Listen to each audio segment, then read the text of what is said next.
Stories that define the day from every corner of the planet. That's right, I'm Arjun Saman Mahindran, and this is the Thursday edition of the World Report.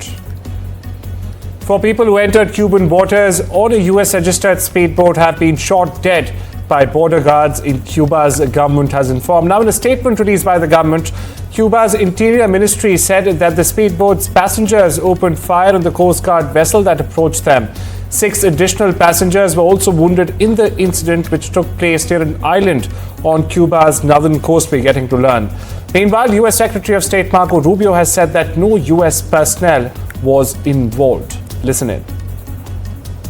Todos los participantes son cubanos residentes en los Estados Unidos, la mayoría de ellos con un historial conocido de actividad delictiva y violenta, incluidos a Mijail Sánchez González y Liordán Enrique Cruz Gómez, que aparecen en la lista nacional de personas y entidades que en virtud de la resolución 1373 del Consejo de Seguridad de Naciones Unidas, del Derecho Internacional y del Ordenamiento Jurídico Cubano han sido sometidas a investigaciones penales y se encuentran buscadas por las autoridades cubanas a partir de su implicación en la promoción, planificación, organización, financiamiento, apoyo o comisión de acciones materializadas en el territorio nacional o en otros países en función de actos de terrorismo.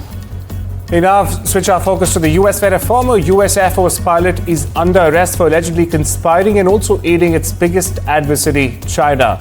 65-year-old Gerald Eddie Brown Jr., also known as Runner, was arrested Wednesday in Indiana's Jeffersonville. Federal prosecutors, meanwhile, say he illegally trained Chinese military pilots. Not only this, they say he did not have approval from the U.S. State Department as required under federal law. Moreover, Brown served more than 24 years with the U.S. Air Force. He flew fighter jets including the F-15, the F-16, the A-10 and the F-35 Light Wing. Investigators say the training started around August 2023 and he flew to China in December the same year. Now, Brown allegedly worked through a Chinese national previously convicted also in the U.S. for hacking American defense contractors. He returned to the U.S. just earlier this month and is scheduled to appear in a federal court later this evening. The FBI and the Air Force, meanwhile, are leading the case, with Director Kash Patel taking to social media platform X and also sharing it as a major update. Well, we stay with the story. Meanwhile, federal investigators say this case unfolded over nearly not 1, not 2, but 3 long years, and it unfolded step by step, ending in an arrest that's sending shockwaves literally through the global defense community. Prosecutors also opined that Brown began arranging a deal to train Chinese military pilots. They say negotiations were handled through his intermediaries. Not only this, investigators also say that Brown traveled to China to begin the work. Now, the trip marked the start of his alleged hands-on involvement with the PLAA. Authorities say he met with members of China's military's Air Force. He allegedly then answered questions about U.S. Air Force operations. This was on his first day. For 3 hours, he answered questions. Prosecutors, meanwhile, say the training relationship continued over time. They allege he provided combat aircraft instruction without a license, as I was just mentioning. Officials also say Brown returned to the U.S. earlier this month. Now, his return set the stage for federal action. Brown was arrested in Indiana's Jeffersonville. He now faces federal charges and a court appearance. Federal officials call it a serious national security breach. The investigation remains ongoing, and of course, prosecutors say many more details could and are likely to emerge in court. Over in the Middle East, where in some of the toughest weeks for the Iranian regime since the last few years, a supreme leader Ayatollah Ali Khamenei has turned to a trusted and a loyal lieutenant to steer the country. That's right, it's Ali Larijani, the country's top national security official, is now reportedly at the helm of affairs in Tehran. Here's a special report.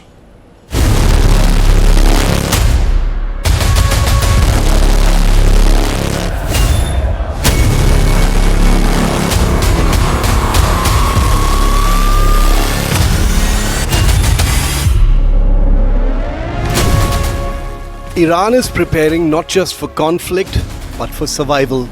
As the prospect of a direct confrontation with the United States looms, Tehran has entered what officials privately describe as continuity mode.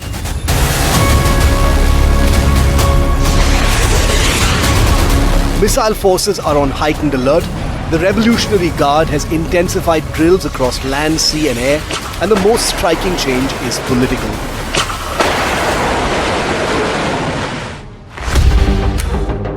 President Masoud Pezeshkian has effectively been sidelined. Reports suggest he has been cut out of key security decisions, reduced to a largely symbolic role as Iran's unelected power centers take full control. Calling the shots now is Ali Larjiani, a veteran politician and a former commander in the Revolutionary Guard Corps. Larjiani has emerged as the regime's chief crisis manager, overseeing war preparations, internal security and diplomatic signaling. He's become the public face of Iran's hardline response as tensions escalate.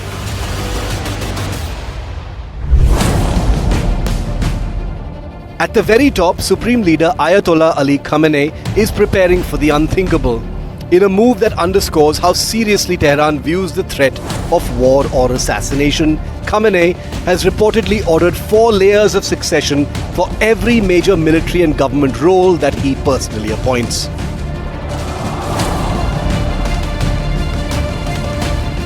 Each senior commander and official now has multiple designated replacements, a chain of command designed to survive even decapitation strikes. It's a strategy rooted in survival, ensuring that even if top leaders are killed, the Islamic Republic continues to function, fight and retaliate. Iran's military posture reflects that mindset. Ballistic missiles have been repositioned. Naval forces have rehearsed closing the Strait of Hormuz, a vital choke point for global oil supplies. All of this points to a stark reality. While diplomacy may still be alive on paper, Iran is preparing for war on the ground.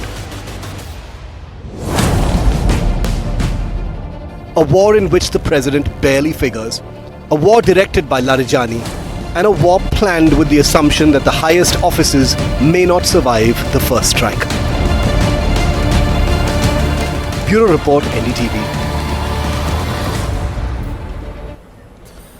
Then we shift our focus westwards once again, where new images from the latest Epstein files release are sending shockwaves once again.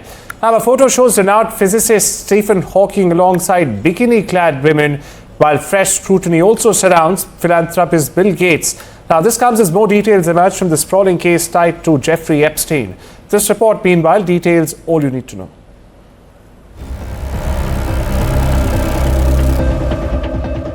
One of the world's greatest astrophysicists, Stephen Hawking, pictured in the Epstein files with bikini-clad women sipping cocktails.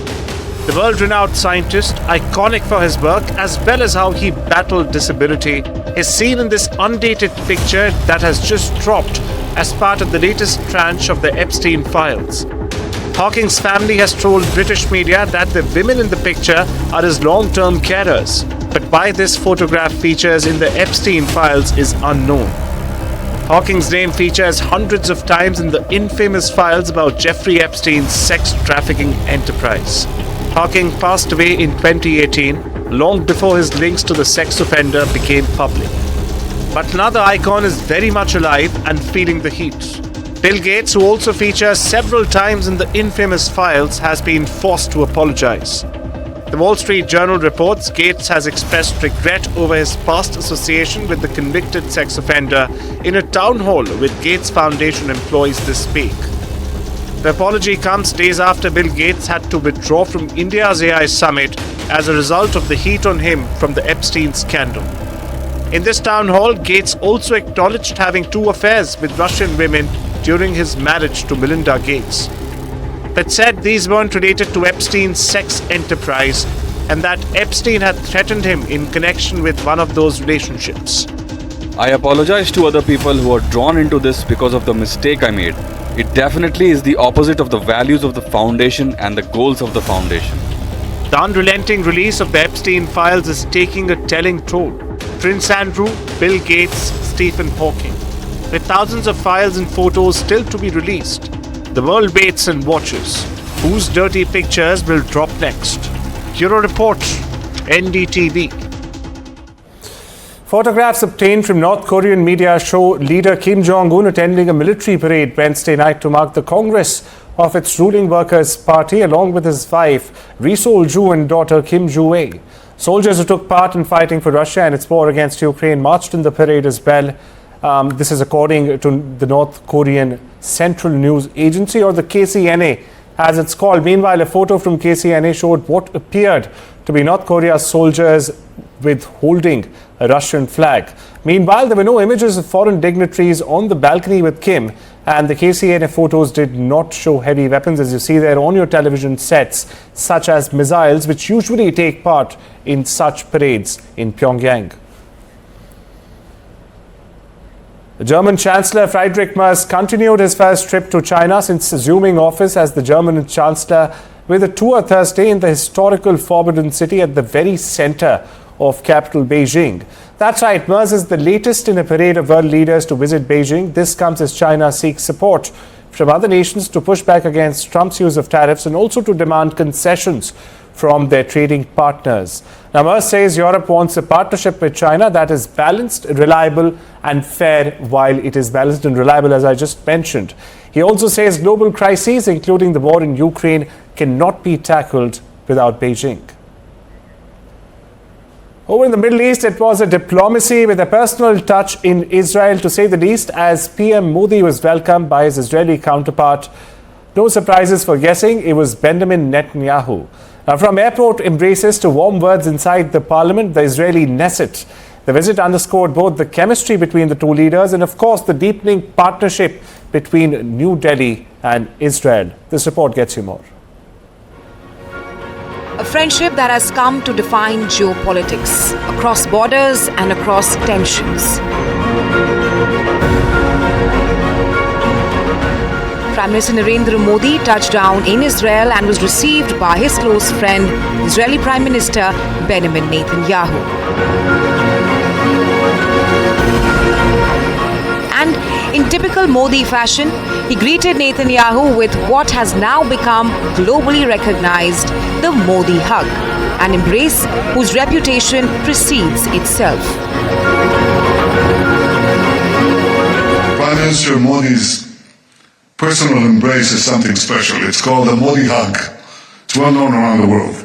And when you hug someone closely, truly, you know it's not an act, it's a real thing. It's called the Modi hug. Benjamin Netanyahu, along with his wife, Sarah Netanyahu, personally received Prime Minister Modi as he deboarded, a gesture that underscored the warmth between the two leaders. Amid handshakes, smiles, and embraces came a lighter moment.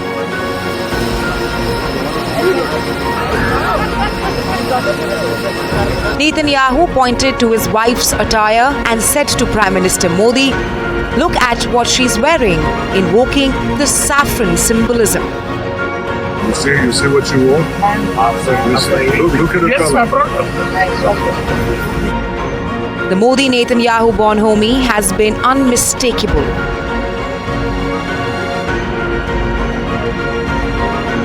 Netanyahu broke protocol to personally welcome the Indian Prime Minister, held extensive bilateral talks, and the two leaders hailed one another inside the Israeli parliament.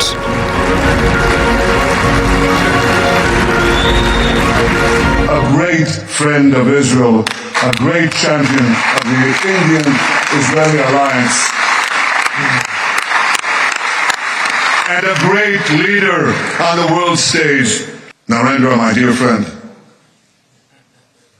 these are not just words. I would almost venture to say, more than a friend, a brother. It is a privilege and an honor for me to stand before this distinguished house. We are committed to further consolidate this relationship across many sectors. A personal chemistry now shaping a strategic partnership between two nations and two leaders. Bureau Report, NDTV. Authorities in Ottawa seem to be walking back on the allegations of Indian interference and transnational repression on Canadian soil before PM Mark Carney's high-profile visit to New Delhi aimed at deepening commercial ties with India after years of diplomatic stress under former PM Trudeau. Now, before Carney's departure, senior government officials reportedly told the Canadian media that the Prime Minister would probably not be travelling to India if the government believed New Delhi was actively interfering in Ottawa's democratic process. According to the report, the official did not elaborate when Ottawa decided to change its stand, but said there has been a systematic engagement with the Indian government in New Delhi, including at the senior officials level, ministerial level, and the leader level as well. A government official reportedly said, and I'm quoting him here, "These issues have been raised regularly and we are confident that we have the basis for further productive discussion." Now, Ottawa accused India of orchestrating the 2023 killing in Vancouver of Canadian citizen and Khalistani extremist Hardeep Singh Nijjar, a prominent Khalistan campaigner, and targeting other Sikh activists connected to the movement. India has repeatedly dismissed the allegations, which sent diplomatic relations into freefall quite literally, with both nations expelling a string of top diplomats in 2024. Ties improved after Carney took office in March 25 and envoys have since been restored. Well, with that, it's time we slip into a short break. Much more lined up on the other side. Don't you go anywhere.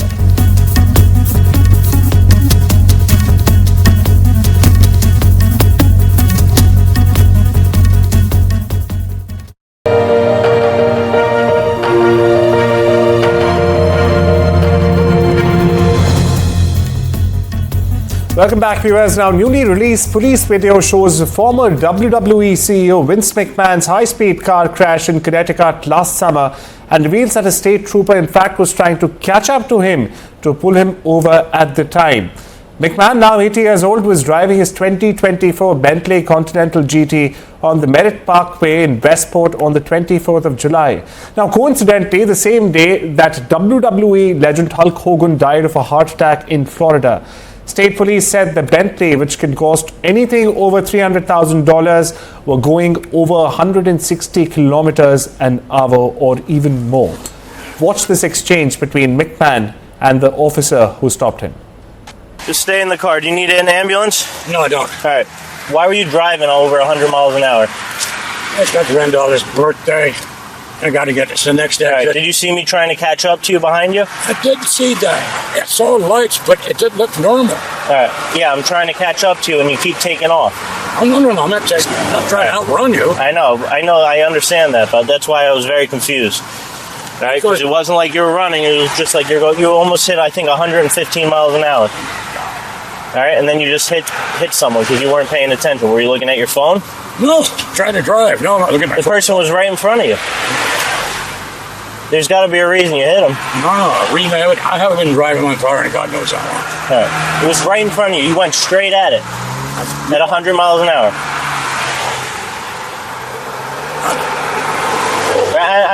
I'm just making sure you're not having a medical condition or anything. Do you need an ambulance? No, it's not. All right. All right.